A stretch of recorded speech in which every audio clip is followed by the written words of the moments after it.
Ternyata balik pada surah Al-Baqarah ayat 170, bila dikatakan kepada mereka ittabi'u ma anzalallah, apa jawaban mereka? Apa respon mereka?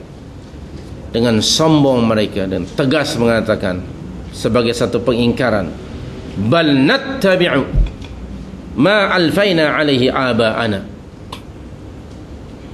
Itulah dia respon orang-orang muqallidun. Dan orang-orang taklid dimanapun mereka berada, pada bila-bila masa mereka hidup, respon dan jawaban mereka sama saja. Sama saja sehingga hari ini.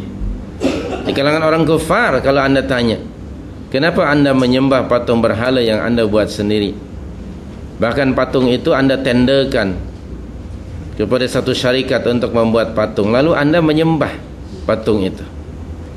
Mereka pasti akan menjawab, kata mereka, kami hanya akan mengikuti ma alfaina alaihi aba'ana. Begitulah orang-orang muqallidun dari dahulu, sehinggalah Allah menghancurkan bumi ini dan menggantikannya dengan bumi yang lain. Mereka bertaklid kepada kebiasaan datuk nenek moyang mereka secara taklidul a'ma. Taklidul a'ma maknanya follow blindly.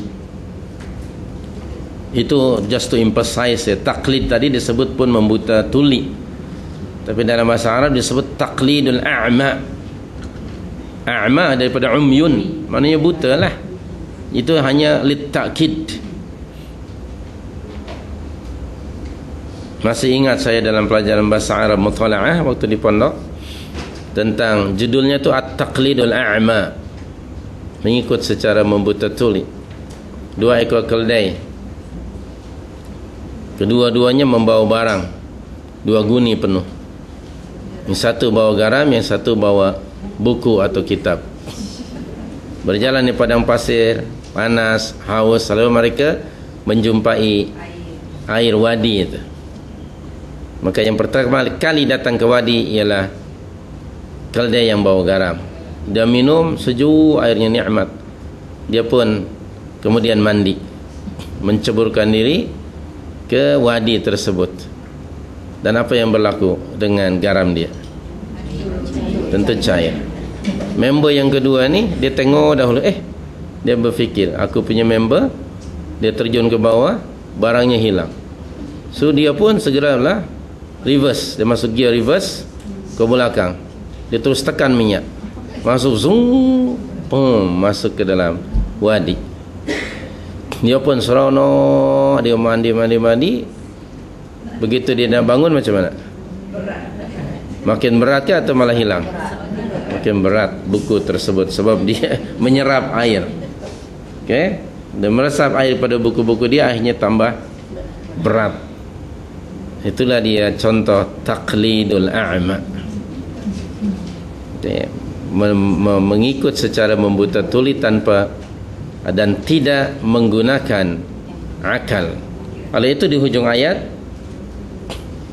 awalau kana aba'uhum la ya'qiluna syai'an wa la yahtadun. Hamzah di sini, awalau tu, a di situ yang diterjemahkan apakah mereka akan mengikuti juga. Awalau itu hamzah disebut istifham taubikhi.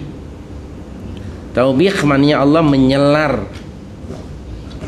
dia condemn sikap orang-orang yang bertaklid. Awalau kana aba'uhum la ya'qiluna syai'an wa la yahtadun. Datuk nenek moyang mereka yang mereka ikuti itu memiliki dua karakter yang negatif, yang buruk. Yang pertama ialah la ya'qiluna syai'a. Yang kedua wala yahtadun. La di situ lin nafyi.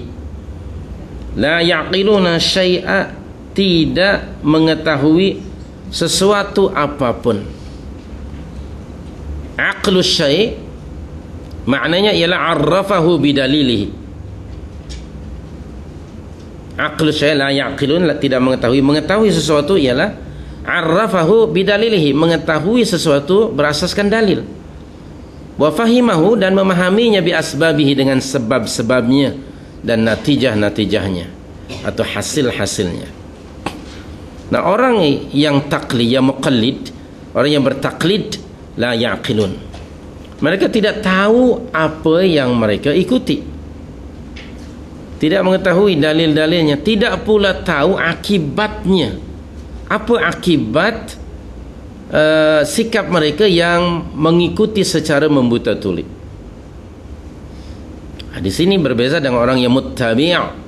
Orang yang muttabi', yang pertama, mereka faham apa yang diikuti oleh mereka berasaskan dalil-dalil yang ada, khusus merujuk kepada syariat Islamiyah.